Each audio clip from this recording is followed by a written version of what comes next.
திருச்சிற்றம்பலம். தினமொரு மந்திரம். திருமந்திரம். திருமூலதேவ நாயனார் அருளிச் செய்த திருமந்திர பாடல் மற்றும் அதன் விளக்கமும்.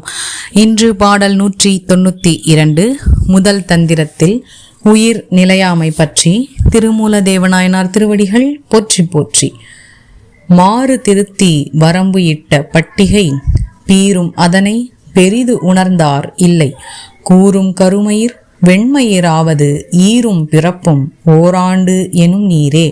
பட்டு நூலை சிக்கல் எடுத்து கரை வைத்து அழகு கூட்டி கண்ணும் கருத்துமாக நெய்த பட்டாடை கூட நாளாக நாளாக நைந்து ஒரு நாள் கிழிந்து போய்விடும் என்பதை உணராமல் தாம் வாங்கும் பட்டாடை எப்போதும் இருக்கும் என்று எண்ணுகின்றனர் மக்கள்.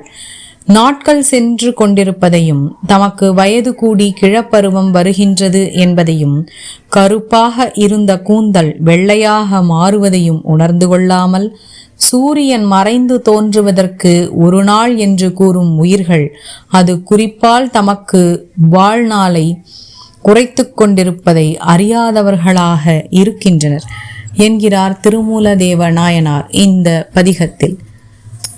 திருச்சிற்றம்பலம். திருமூலதேவநாயனார் திருவடிகள் போற்றி போற்றி. இந்த 3000 திருமந்திரத்தினையும் ஓத குருவருளும் திருவருளும் துணை நிற்கட்டும். அரண்நாமமே சூழ்க வையகமும் துயர்த்தீர்கவே. மேலும் இது போன்ற தகவல்களுக்கு இறை உணர்வுடன் இணைந்திருங்கள். திருச்சிற்றம்பலம்.